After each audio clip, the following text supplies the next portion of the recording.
When have you been genuinely scared for your life?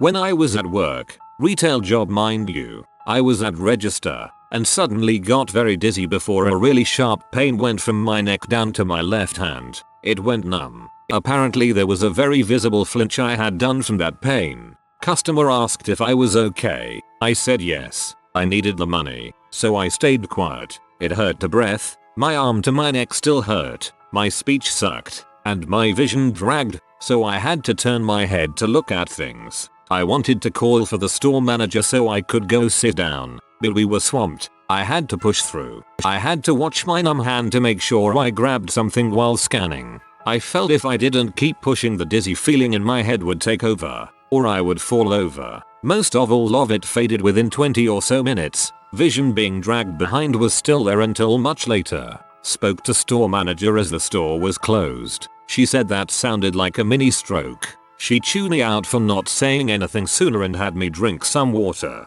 She said it could have been due to stress, but a young woman shouldn't be having any kind of stroke, even what it was. I apologized and told her I would get some rest to relax and remove some stress. I was so scared to those words. Just turned 24 and almost having a stroke. Please be kind to retail workers. We don't have the money to go to the hospital if we do have a stroke or heart attack at work. If there is even a chance you had a mini stroke years ago, you need to go see a doctor. This could be a sign of much worse things to come. Strokes of any kind don't happen for no reason. It wasn't necessarily that I was scared for my life, but I was very concerned. I was in PE class in my sophomore year and we were allowed to play what we wanted and had free time. My friends and I saw an empty shopping cart they had out where kids can grab any ball they wanted for activities, so, foolishly, we decided to mess around. I got on the front of the cart facing my friend who was pushing me at a very intimidating speed and let go of the cart. All I knew was that I wanted to get off and I thought maybe if I jumped off and tried to land softly it would work. I jumped off but the speed was too much and I fell hard on the floor, hitting my head. Instantly my vision became blurry, my hearing became rather impaired, or it sounded as if I was hearing noise from underwater, and I became extremely lightheaded and my speech became very incoherent. The feeling lasted for about a minute but it felt like an eternity. Fortunately, no long-lasting effects occurred after what felt like a bat to the head. Scared for my life? Maybe not entirely. I had tried to commit suicide in Dec of 2018 and failed. When I woke up I was sweating and burning up and I felt immensely sick to the stomach. I had overdosed and had been out for a whole day. I still don't remember it all, only blurs, maybe for the better. I apparently had profusely vomited on and off for 4+ hours of that day and I was on many fluids by IV because of it. The reason I was scared for my life is because I had developed severe muscle spasms and twitches, sort of like a conscious seizure, as a result of the overdose. If I became any bit anxious, I have severe anxiety, then my entire body would become out of my control. I was twitching, jerking, flailing, and I couldn't stop it. It would eventually stop after 10+ minutes or so, but it always came back. I did want to end my life before, but because of my failure I was now faced with the possibility of a life with an uncontrollable body. After 3 weeks it thankfully went away. Sadly, that experience has not taken care of my self-destructiveness or my mental health, but I am seeking treatment now, trying to get better. Hey man, good luck and much love. I was in high school. My dad, who was an alcoholic, had gotten drunker than a skunk and was absolutely furious. Throughout my life up to that point I had seen him get drunk, angry, and violent many times, but I had never seen him rage like he did that night. It was a murderous fury. I understand where the legend of werewolves come from because that night it was like my dad had transformed into a viscous monster. I'd gone to my room to hide and I barricaded the door. Being a scared teenage girl with nothing but pillows, clothes, and books for blockade supplies, my barricade was highly ineffective. He forced his way into my room despite me throwing my entire weight against the door to keep it closed. He then went on a rampage. I think he ran towards me but I don't remember. I know he came towards me and I kept backing up until I was back into the wall. My memory of that night is very fragmented, which is really strange as I usually have a detailed memory. I hit him a couple times trying to get him to back off, but I was never particularly strong and he was out of his mind from alcohol. I don't know if he even felt the pain as it did nothing to slow him down, though my mom said she found bruises on for him days later. He threw some things at me, like pillows, probably because those were conveniently nearby. They hurt but they didn't cause any bruises. I hid those things under my bed afterwards and didn't pull them out until after I'd been in college for 2 years. My mother and siblings were nowhere. They were home but I don't know where they were when this was happening. I never asked. I really and truly believed he would kill me. I didn't really understand fight, flight, or freeze until that night. Weirdly, I did all those things that night. Unfortunately, none of them seemed to protect me. It was the only time in my life I was ever scared for my life, and it impacted the way I viewed the world. At 3 different occasions. First was when I'd been drinking with a friend and mixed a lot. Then I took aspirins for the headache and thought I'd die from how much I vomited that night and the pain. Second time was when I woke up barely able to breathe. Anything above the absolutely smallest amount of breath, not even enough to fill your mouth, would cause immense pain like I've never felt before. I wouldn't wish it on my worst hated enemy. It was like being stabbed by knives all over your chest at the same time as you were being burnt alive, and since I were barely able to breathe, much less move, I couldn't do much. Managed to force myself through the pain and call 1177. It's like a helpline for lesser stuff than 911. 112 in Sweden. Requires on the medical spectrum. After about half an hour, moving slowly closer to the phone with my arm each time I tried, and they sent an ambulance ASAP. Third time was when I experienced sleep paralysis. Same thing there, wouldn't wish it upon anyone. It's terrible and I genuinely was scared for my life. I never hope to experience that again. I took my 13-month-old puppy to a friend's house about 30 minutes away. The quickest route to and from was a dark, deserted road that was about 10 miles long with a few stoplights to prevent speeding. My puppy was asleep in the seat next to me, and since it was about 11 PM I was exhausted, sweaty, and definitely not paying attention to my surroundings. I pulled up to a red light, and this light was notorious for being extremely long, and on occasions I ran it. There was no point sitting at the light for 20 minutes waiting for it to change. Anyways, this dude pops up from out of nowhere like the velociraptors from Jurassic Park and proceeds to try and open my driver door. I scream and grab the handle to try and prevent the door from opening. My dog immediately jumps up and launches herself at the tiny gap he created. She can't get through to him and starts attacking the window. He freaks out, backs off, and I slam my foot down on the gas and run the light. She ended up with a bloody nose and I ended up alive, so I'd say we were lucky. Since then she's protected me when I was attacked from behind on New Year's Eve entering my apartment. She's a Houdini when it concerns her kennel. She's killed spiders for me, and she's been the goodest of doggers.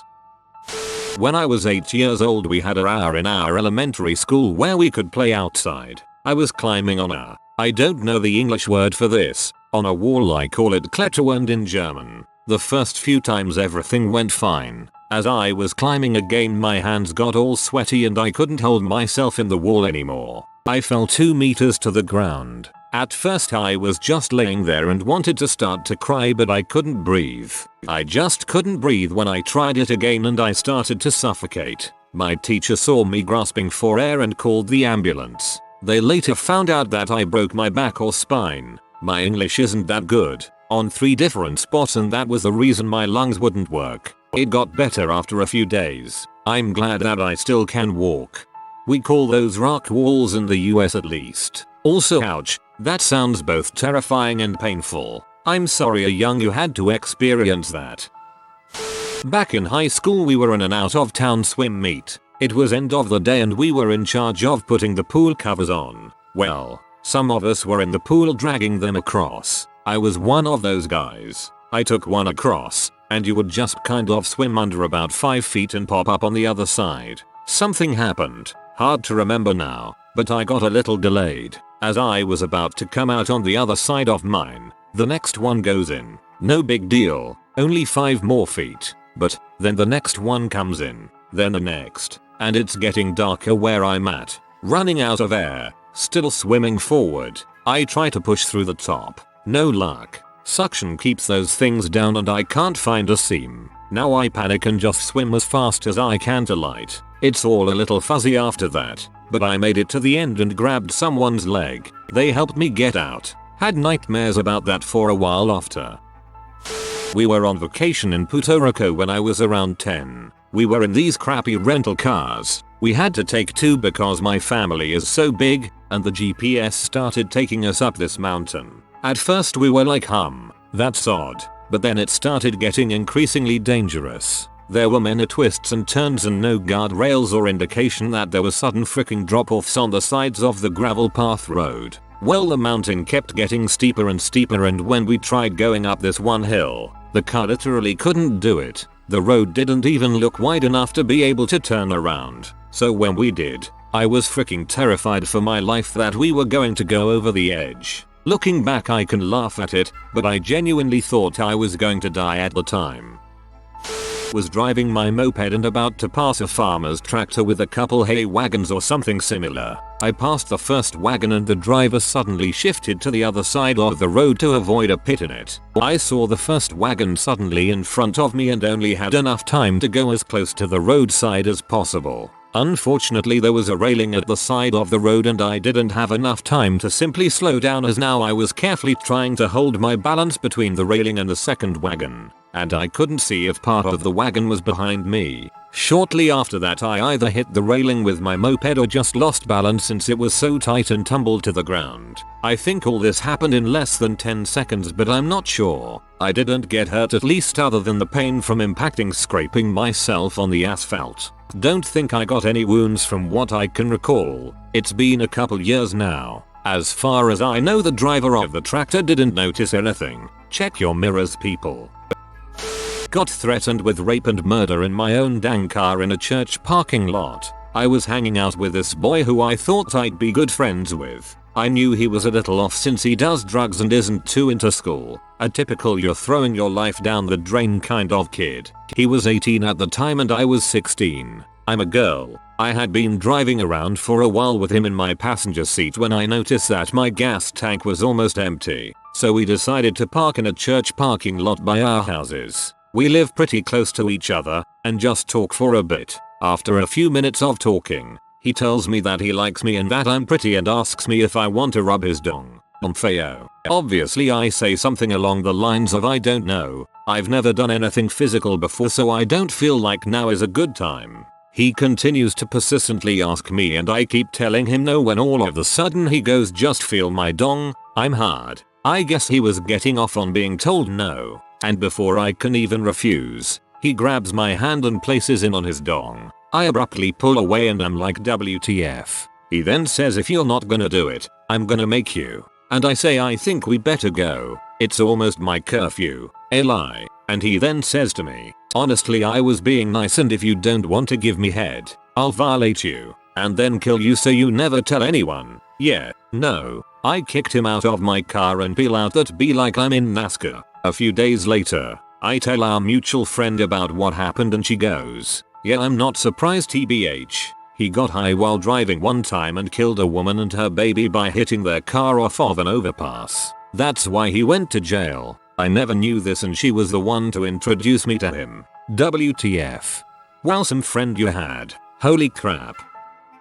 Was in a Greyhound bus that was converted into an RV with my stepdad when I was 15. We were heading to a campground to spend the weekend and fish. My stepdad was driving and I was in the passenger seat, which was a plush swivel chair right above the stairs next to the door. We were just talking about nonsense when all of a sudden, out of nowhere, a big truck in front of us started pumping out a huge cloud of thick white smoke. It must have through a rod or something, and the white smoke may have been oil burning off in the engine. Anyway, my stepdad couldn't see anything and we were going probably 70 miles per hour or so. He slams on the brakes and I ask him in a calm, collected voice, are we going to die? And the next thing I know, I feel a crash and things pile up on top of me. The next thing I hear is my stepdad laughing and I feel the RV start to pick up speed again. It turns out he slammed on the brakes and everything that wasn't nailed down came flying forward. The chair I was in and everything behind me came lurching forward and I was buried under the stairs.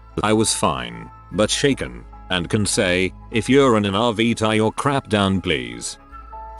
Me and my friends were coming back from a trip to the beach, and a friend of mine was driving so incredibly stupidly that I genuinely thought we were going to crash and die. He was taking every corner at maximum speed, tires squealing, overtaking in a 2-lane road without looking if there were other cars coming our way, etc. Just driving like he wanted to die, to be honest. Fortunately, I was going to pay for the road tolls, because nobody had money, so I threatened that I would get out of the car and go home by myself or call my parents to come pick me up. I was about 22 at the time. It was approximately a 530-kilometer trip. He calmed down after that. Freaking idiot.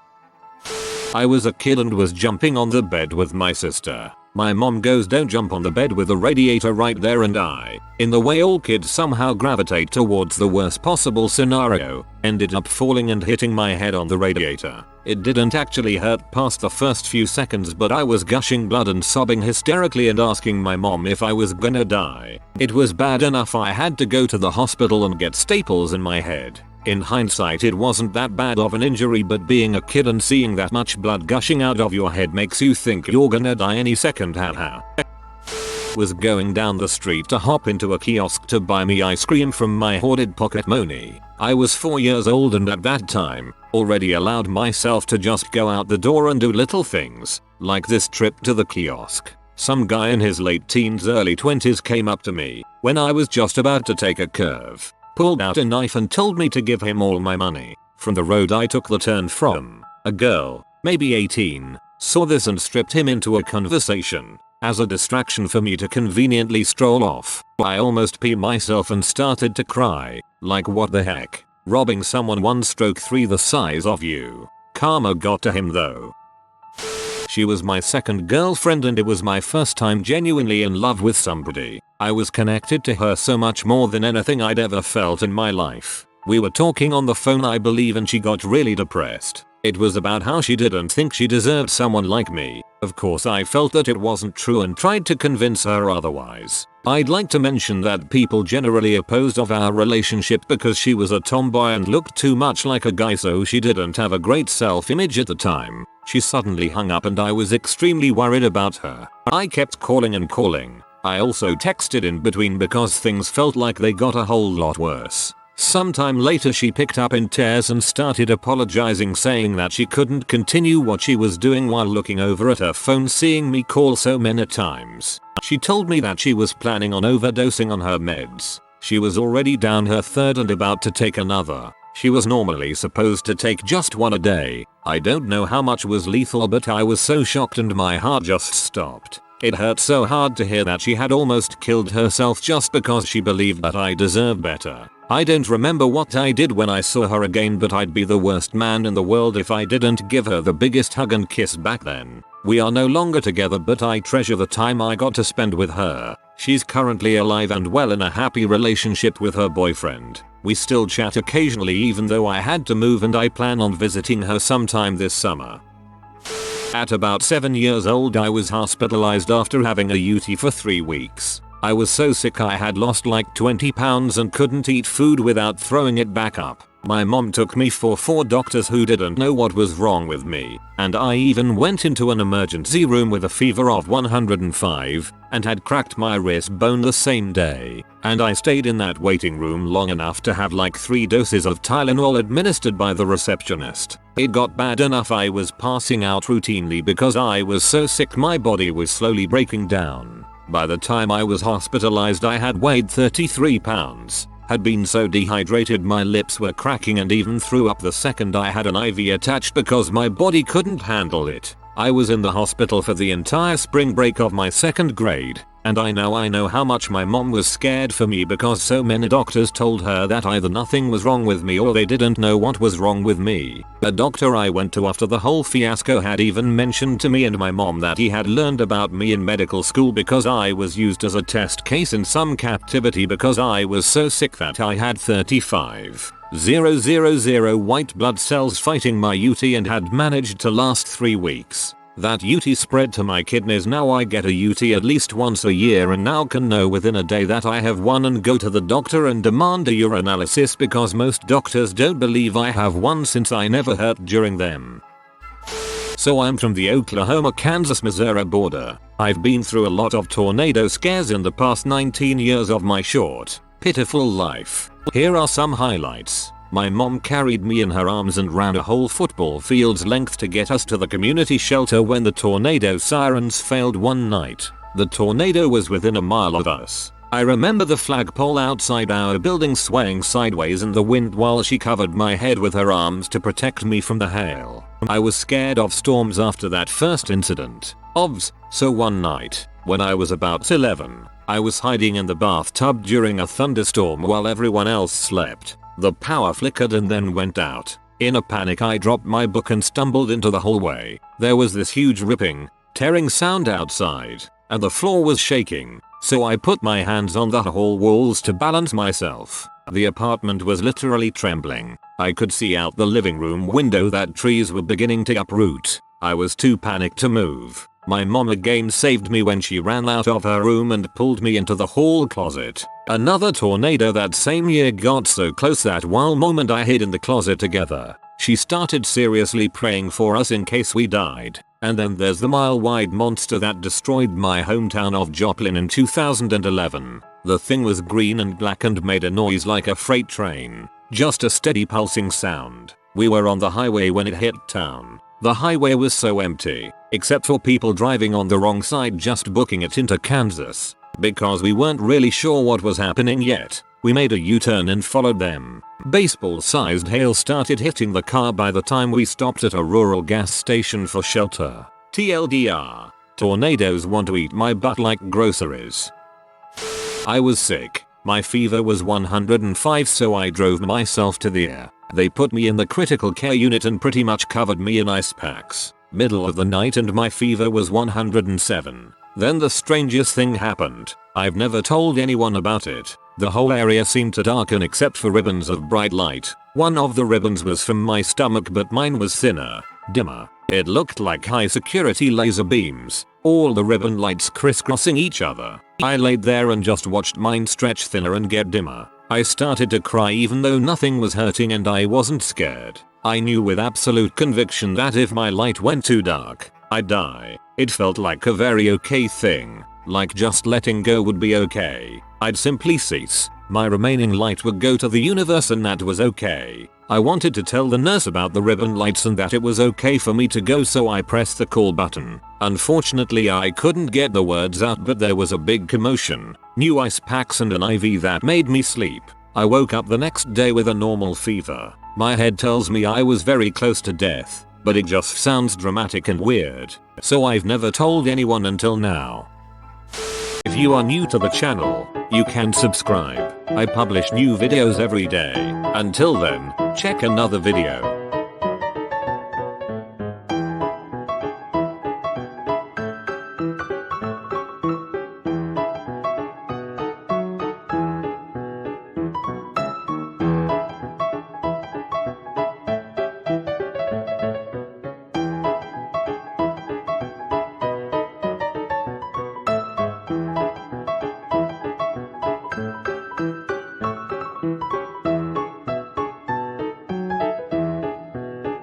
Bye for now.